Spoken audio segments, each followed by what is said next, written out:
Sige na. Tandaan natin nga maroon tayong kalaban. Sino kalaban natin? Si Satanas. Ayaw ni Satanas nga makamit mo, makamit ko ang langit. Kaya lahat ng paraan, ginagawa ng demonyo para tayo matigo. Kaya halos sa tagal nating paglilingkod, habang tumatagal, dumadami ang ating problema. Pero ano man ang problema nga dumadami, marami na nasakupa ng ating buhay, tayo naman ay nagtatagumpay.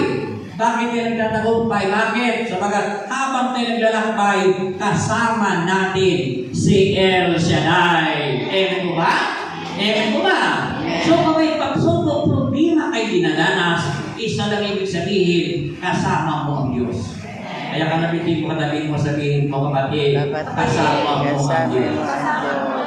Pero, sa ngayong panahon, wala kang problema, wala kang pagsubok, magnilay-nilay ka. Baka ikaw naman ay naakbayan ng demonyo papuntang impyerno.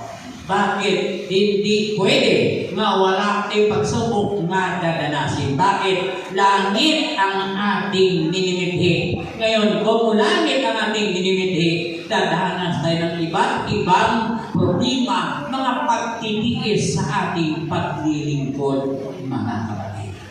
Ngayon ay ang tanong ay ganito, bakit hinahayaan ng Diyos ng tao magkaroon ng problema? Bakit ipinahitulong ka ng Diyos ng tao ay magkaroon ng pagsubok? Pwede naman hindi. Pwede.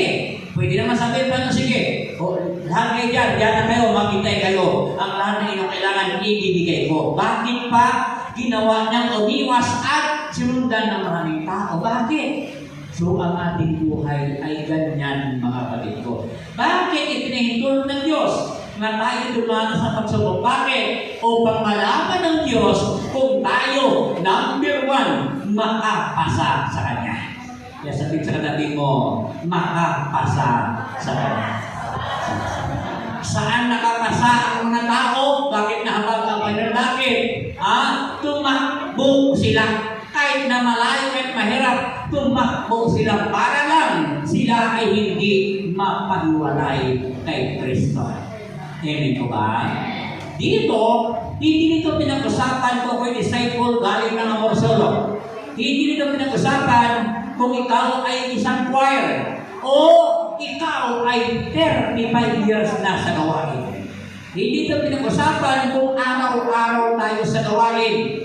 Hindi dito pinag-usapan kung may kalyo na ang tuhod mo sa kaluluhod. Ang pinag-usapan dito kung ikaw nga ba nakapasa at hindi nakapasa sa Diyos. Paano natin malalaman na ikaw at ako nakapasa sa Diyos?